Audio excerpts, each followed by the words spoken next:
नमस्कार. मी दिनेश कांजी. आपण बघताय न्यूज डंका.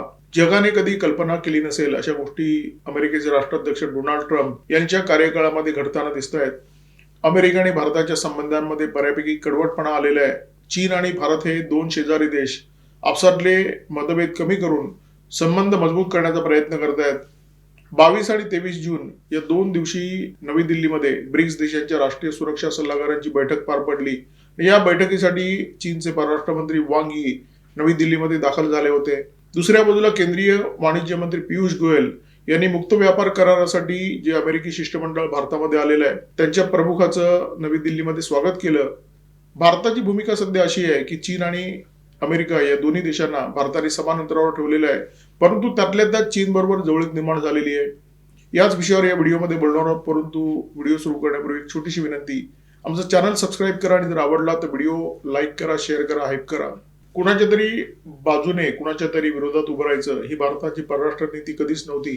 आणि त्याच्यामुळे जेव्हा अमेरिकेच्या पुढाकाराने क्वाड्रिलॅटरल सिक्युरिटी डायलॉग अर्थात क्वाडची स्थापना झाली तेव्हा भारताने उच्चारावाने सांगितलं की हा काही चीन विरोधी गट नाहीये आणि हा आशियातला नाटो सुद्धा नाहीये.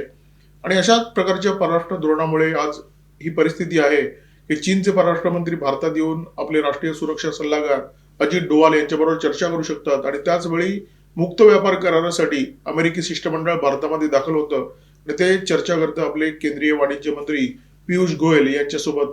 ब्रिक्स बैठकीच्या निमित्ताने वांग यी भारतामध्ये आलेले आहेत. त्यांनी राष्ट्रीय सुरक्षा सल्लागार अजित डोवाल यांची एकाच एक भेट घेतली. दोन्ही नेत्यांमध्ये सविस्तर चर्चा झाली. 2020 मध्ये गलवानचा संघर्ष झाला होता आणि त्याच्यानंतर दोन्ही देशांचे संबंध रसातळाला गेले होते. दोन्ही देशांच्या सेना सीमेवर एकमेकांच्या समोर उभ्या ठाकल्या होत्या. त्याच्यानंतर दोन्ही देशांच्या सेनाधिकाऱ्यांच्या अनेक बैठका झाल्या आणि या बैठका सकारात्मक होत्या. या बैठकांनंतर निर्णय झाला की 2024 नंतर टप्प्याटप्प्याने दोन्ही देशांच्या सेना माघार घेतील. संबंध सुधारायला सुरुवात झाली होती आणि याच दरम्यान डोनाल्ड ट्रम्प यांनी अमेरिकेच्या राष्ट्राध्यक्षपदाची सूत्र स्वीकारली आणि त्यानंतर त्यांनी जी धोरणं स्वीकारली त्यामुळे भारत आणि चीन हे जे दोन्ही देश आहेत ते अधिक वेगाने जवळ यायला लागले. गलवानच्या संघर्षानंतर दोन्ही देशांचा विविध क्षेत्रातला संवाद आणि संपर्क पूर्णपणे खंडित झालेला आहे. हा संवाद पुन्हा एकदा सुरू झाला पाहिजे अशा प्रकारच्या भावना वांग यी यांनी अजित डोवाल यांच्या बरोबर जी भेट घेतली त्या भेटीच्या दरम्यान व्यक्त केल्या. आणि त्यांनी असंही सांगितलं की भारत आणि चीन हे प्रतिस्पर्धी देश नाही आहेत, भारत आणि चीन हे भागीदार आहेत. म्हणजे अशा प्रकारची उपाधी आता चीनला व्हायला लागलेली आहे आणि त्याचं कारण डोनाल्ड ट्रम्प हेच आहेत. गलवानच्या संघर्षात भारतीय जवानांनी चीन्यांना असा काही दणका दिला की चीनचा माज उतरलेला आहे, परंतु तरी भारताची भूमिका सावध आहे. कारण चीनचे जे हडपाहडपीचे जे मनसुबे आहेत ते अजूनपर्यंत पूर्णपणे थांबलेले नाही आहेत. चीन कधी अरुणाचलवर दावा करतो तर चीन उत्तराखंडमधल्या गावांवर कधी दावा करतो. भारताच्या भूमीवर चीनची वक्रदृष्टी आहे आणि त्याच्यामुळे भारताची भूमिका सावध आहे.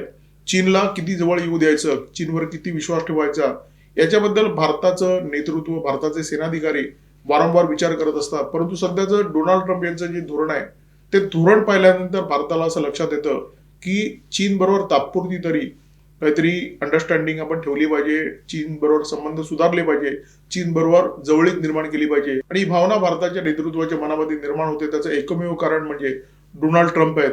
ट्रम्प यांनी वयाची 80 वर्ष पूर्ण केलेली आहे तरी सुद्धा त्यांच्यामध्ये परिपक्वपणाचा अभाव आहे. त्यामुळे त्यांचं जे पिल्लू त्यांनी भारतामध्ये सोडलेलं आहे, अमेरिकेचे भारतातले राजदूत सर्गिओ गोर यांच्यात परिपक्वपणा असेल अशी अपेक्षा करणं चुकीचं आहे. परंतु अपरिपक्वपणाच्या सोबत ते भारतामध्ये काड्या करण्याचं सुद्धा काम करत असतात.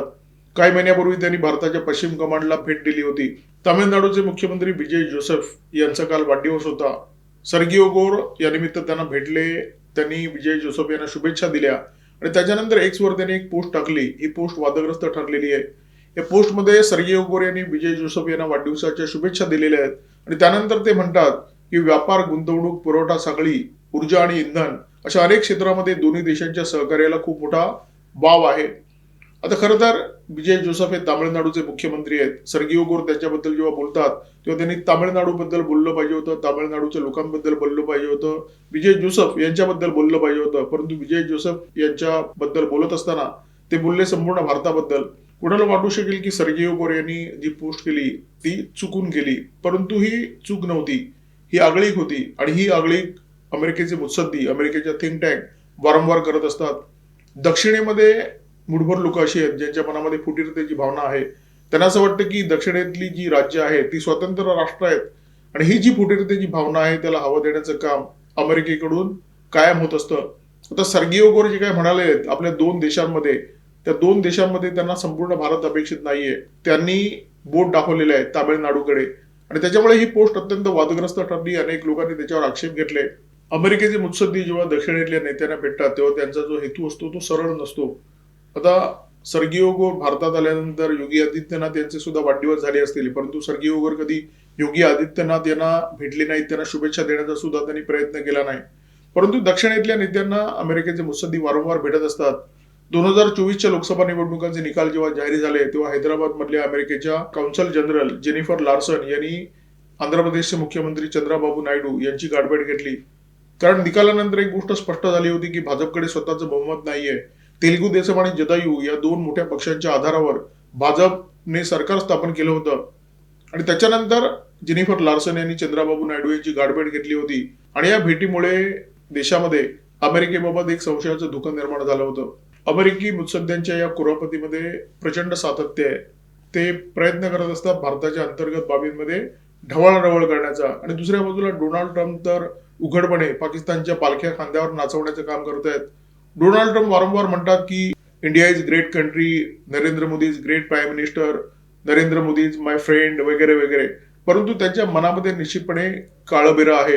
ज्याला हिंदीमध्ये म्हणतात की मुंह में राम और बगल में छुरी, तसा प्रकार डोनाल्ड ट्रम्प यांच्या बाबत आहे. चीनचा विचार केला तर चीन हा आपला उघड शत्रू आहे आणि हे दोघांना माहिती आहे. भारताला सुद्धा माहिती आहे की चीन आपला शत्रू आहे. चीनला सुद्धा माहिती आहे की भारताच्या भूमीवर आपली नजर आहे. त्याच्यामुळे दोन्ही देशांचे नेते जेव्हा भेटतात तेव्हा सावध असतात. तिथे मुंह में राम और बगल में छुरी असा प्रकार नसतो. म्हणजे हा प्रकार पंडित जवाहरलाल नेहरू यांच्या कार्यकाळामध्ये चीनने केला होता. हिंदी चीनी भाई भाई अशा घोषणा देऊन भारतावर आक्रमण केलं होतं, भारताची भूमी लाटली होती. परंतु आता जे राज्यकर्ते सावध आहेत त्यांच्याबरोबर असा चावटपणा चालणार नाही हे चीनी राज्यकर्त्यांना चांगला माहिती आहे. त्यामुळे भारताशी जेव्हा चीनचे नेते चर्चा करतात तेव्हा भारताच्या कर्तृत्वाबद्दल किंवा भारताच्या मुत्सद्दीगिरीबद्दल त्यांच्या मनामध्ये पूर्णपणे आदर असतो. अमेरिकेकडून अशा प्रकारचे जेव्हा चाळे होतात, भारताच्या अंतर्गत बाबीमध्ये ढवळाढवळ होते, तेव्हा अनेक लोक अशा प्रकारचा आक्षेप मोदी सरकारवर घेत असतात की मोदी सरकार अमेरिकेला चोख उत्तर का देत नाही. आणि त्याचं कारण स्पष्ट आहे. अनेकदा असं असतं की तुमच्या लक्षात येत असतं की समोरचा तुमच्या कोरापती काढतोय, परंतु परिस्थिती अशी असते की तुम्हाला शांत राहावं लागतं. तुम्ही उत्तर देऊ शकत नाही, तुम्हाला वेळेची वाट पाहावी लागते. आता अमेरिकेकडून भारताला बऱ्याच अशा गोष्टी मिळतात ज्या फक्त अमेरिकाच देऊ शकते. शस्त्रास्त्र मिळतात, आपल्याला तंत्रज्ञान मिळतं, आपल्याला सेमीकंडक्टरच्या चिप मिळतात. एनव्हिडियाने जर सेमीकंडक्टरच्या चिप भारताला देणं बंद केलं तर भारत प्रचंड मोठ्या अडचणी देऊ शकेल. आपली अनेक कामं ठप्प होऊ शकतील, आपले अनेक प्रकल्प ठप्प होऊ शकतील. त्यामुळे भारताला थोडं सबुरीने घ्यावं लागतं आणि भारत सध्या तेच करतोय. परंतु अमेरिकेची वाटाघाटी करताना भारत आपल्या शर्तीवर वाटाघाटी करतोय. आता अमेरिकेचं शिष्टमंडळ जे मुक्त व्यापार कराराची चर्चा करण्यासाठी भारतात येत आहे त्याला ही झलक पुन्हा एकदा दिसणार आहे. पुन्हा एकदा मी अशासाठी म्हणतोय कारण याच्यापूर्वी भारताने ती झलक अमेरिकेला दाखवलेली आहे. गेल्या वेळी सुद्धा अमेरिकी शिष्टमंडळ मुक्त व्यापार कराराची चर्चा करण्यासाठी भारतामध्ये आलं होतं, परंतु भारताने त्यांना रवाना केलं. कारण त्याच वेळी अमेरिकेचे राष्ट्राध्यक्ष डोनाल्ड ट्रम्प यांनी भारतावर 12.5% टेरिफ लादण्याची घोषणा केली होती. त्यामुळे भारताने या शिष्टमंडळाला सांगितलं तुम्ही मायदेशी परता, तिथे ठरवा एकदा नेमकं भारताबरोबर नेमकं तुम्हाला काय करायचं आहे आणि ते ठरल्यानंतर भारतामध्ये या. आता हे शिष्टमंडळ पुन्हा एकदा भारतामध्ये दाखल झालेलं आहे. जेमिसन ग्रीर यांच्या नेतृत्वाखाली हे शिष्टमंडळ भारतामध्ये दाखल झालेलं आहे. जेमिसन ग्रीर यांनी सर्गिओ गोर यांच्यासोबत केंद्रीय वाणिज्य मंत्री पियुष गोयल यांची गाठभेट घेतली, त्यांच्याबरोबर चर्चा केली. पियुष गोयल यांनी जेमिसन ग्रीर यांचं स्वागत केलं. आधीच्या शिष्टमंडळाला भारताने रवाना केलं तरी सुद्धा ते परत आलेले आहेत. याचा अर्थ त्यांना मुक्त व्यापार करार मार्गी लावायचा आहे. कारण हा करार भारतासाठी जेवढा महत्वाचा आहे तेवढाच महत्वाचा आहे अमेरिकेसाठी. अमेरिकेच्या डळमळणाऱ्या अर्थकारणाला भारताच्या बाजारपेठेची सक्त गरज आहे. त्यामुळे हे शिष्टमंडळ भारतामध्ये पुन्हा आलेलं आहे. परंतु आता भारत ताणून धरतोय. भारताने आता एक नवी अट अमेरिकेच्या समोर ठेवलेली आहे. त्यांनी असं म्हटलंय की हा करार जर तुम्हाला पूर्ण करायचा असेल तर त्याच्यामध्ये एक सनसेट क्लॉजची तरतूद हवी. सनसेट क्लॉजची तरतूद या करारामध्ये भारताला का हवी आहे हे लक्षात घ्या. ट्रम्प यांच्या सनकीपणावर भारताचा पूर्णपणे विश्वास आहे. या सनकीपणाचा अनुभव भारताने घेतलेला आहे, खरं तर सगळ्या जगाने घेतलेला आहे. जगातल्या भल्या भल्या देशांना ट्रम्प यांच्या लहरीपणाची भीती वाटते. ट्रम्प यांची सनक येते आणि त्याच्यानंतर ते अमेरिकेचं धोरण एका मिनिटामध्ये बदलतात. याचा अनुभव युरोपने घेतलेला आहे. युरोपने अमेरिकेच्या सोबत मुक्त व्यापार करार केला आणि त्याच्यानंतर ग्रीनलँडच्या मुद्द्यावरून युरोपीय देश अमेरिकेच्या विरोधात उभे ठाकले किंवा अमेरिका युरोपीय देशांच्या विरोधात उभा ठाकला असं तुम्ही म्हणू शकता. आणि त्याच्यानंतर पुन्हा एकदा ट्रम्प यांनी युरोपातल्या देशांना टेरिफ लादण्याची धमकी दिली होती. तोच प्रकार ट्रम्प भारताबद्दल करू शकतात हे भारताला पूर्णपणे माहिती आहे. त्याच्यामुळे मुक्त व्यापार करारावर समजा दोन्ही देशांनी सह्या केल्या आणि त्याच्यानंतर ट्रम्प यांना लहर आली तर ते भारतावर पुन्हा एकदा टेरिफ लादू शकतील. ही भीती असल्यामुळे, ही शंका असल्यामुळे भारताने त्या सनसेट क्लॉजची तरतूद या करारामध्ये हवी अशा प्रकारचा आग्रह केलेला आहे. याचा फायदा असा होईल की उद्या ट्रम्प यांची सनक फिरली आणि त्यांनी नवं एखादं धोरण जाहीर केलं तर भारत हा करार स्थगित करू शकतो आणि पुन्हा एकदा नव्याने चर्चेची मागणी करू शकतो. म्हणजे भारताला पूर्णपणे खात्री आहे की मुक्त व्यापार करार झाल्यानंतर सुद्धा कधीतरी ट्रम्प यांना टेरिफ खेळण्याची सनक येणार आणि त्याच्यानंतर ते टेरिफची घोषणा करणार. त्यामुळे भारताने आधीच हा बंदोबस्त करून ठेवलेला आहे. जर तुम्ही वाकड्यात शिरणार असाल तर भविष्यात आम्ही सुद्धा वाकड्यात शिरू. भारताला जसा ट्रम्प यांचा ताप होतो त्या तुलनेने जास्तच ताप तो चीनला होतो. कारण चीन आणि अमेरिकेची आता थेट स्पर्धा सुरू झालेली आहे. स्पर्धा आता रंगात आलेली आहे. एका बाजूला चीनच्या प्रगतीमध्ये खोडे घालण्याचा प्रयत्न अमेरिकेकडून होतो आणि दुसऱ्या बाजूला डॉलरचा बाजार उठवण्याचा प्रयत्न, जोरदार प्रयत्न चीनकडून सुरू आहे. चीनच्या पोलादी भिंतीतून अमेरिकेपर्यंत जे आकडे येत आहेत, सगळ्या जगापर्यंत जे आकडे येत आहेत, त्या आकड्यांची धास्ती अमेरिकेने घेतलेली आहे. अमेरिकी बॉन्डमध्ये एकेकाळी चीनची जबरदस्त गुंतवणूक होती, परंतु गेल्या काही वर्षामध्ये चीनने हे बॉन्ड फुंकायला सुरुवात केली आणि त्या बॉन्डच्या पैशातून त्यांनी मोठ्या प्रमाणामध्ये सोन्यामध्ये गुंतवणूक करायला सुरुवात केली. 2026च्या मे महिन्यामध्ये म्हणजे गेल्या महिन्यात चीनने जे सोनं विकत घेतलं आहे ते आकडे ऐकून अमेरिकेचे डोळे अक्षरशः पांढरे झालेले आहेत.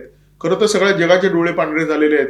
एका महिन्यात चीनने 163 मेट्रिक टन सोनं विकत घेतलेलं आहे. म्हणजे डॉलरची कंबर तोडण्यासाठी जे जे काही करावं लागेल ते सगळं चीन करताना दिसतोय. आणि चीनला जर बेसन घालायची असेल तर अमेरिकेला भारताशिवाय दुसरा कोणताही पर्याय नाहीये. तरी सुद्धा भारतात काड्या करण्याचा प्रयत्न अमेरिकेकडून सुरू असतो. स्वतः ट्रम्प तो प्रयत्न करत असतात.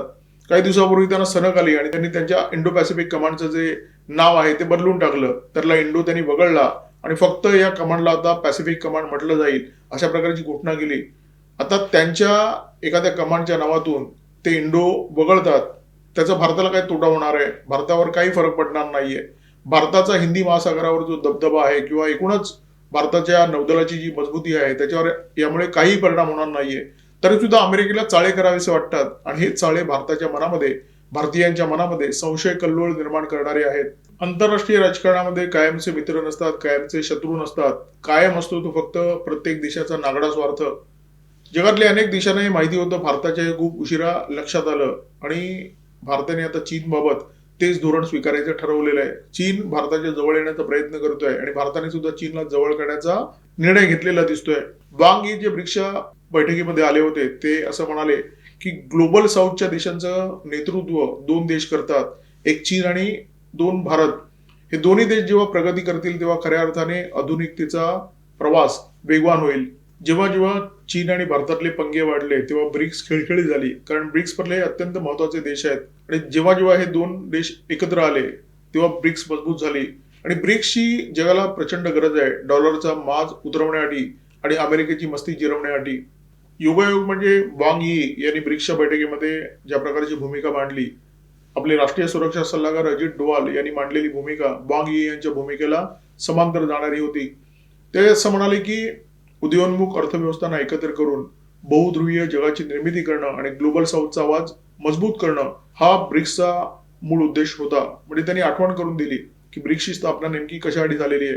आता अजित डोवाल हे भारताचे जेम्स बॉन्ड जरी असले तरी ब्रिक्सची जी संकल्पना आहे ती मुळात आर्थिक संकल्पना आहे. आर्थिक संकल्पनेच्या आधारावर जगातले हे देश एकत्र आलेले आहेत. त्याच्यामुळे स्वाभाविकपणे अजित डोवाल जे काही बोलतात त्याचा संबंध अर्थकारणाशी असणारच. म्हणजे एका बाजूला चित्र असं दिसतंय की अमेरिकेच्या पुढाकाराने जो क्वाड्रिलॅटरल सिक्युरिटी डायलॉग नावाचा गट स्थापन झाला होता, क्वाड, त्या गटाची अमेरिकेच्या कृपेने म्हणजे ट्रम्प यांच्या कृपेने माती होताना दिसते. आणि दुसऱ्या बाजूला ब्रिक्स नावाचा जो गट आहे तो अमेरिका विरोधी मानला जातो, तो मजबूत होतोय. एक गोष्ट निश्चित आहे, भविष्यामध्ये ब्रिक्स हा गट मजबूत झाला तर अमेरिकेचे राष्ट्राध्यक्ष डोनाल्ड ट्रम्प आणि अमेरिकेच्या डोक्याला याचा प्रचंड मोठा ताप होणार आहे. या व्हिडिओमध्ये तुर्तास इथेच थांबतोय. व्हिडिओमध्ये माझ्यासोबत होते cameraman methyl Kadam, video editor Ajay Shelke. Video जर आवडला असेल तर लाईक करा, शेअर करा, कॉमेंट बॉक्समध्ये व्यक्त व्हा. सबस्क्राईब करा न्यूज डंका सोबत, सबस्क्राईब करा वीज डंका सुद्धा आणि बेल आयकॉन दाबायला अजिबात विसरू नका. नमस्कार, धन्यवाद.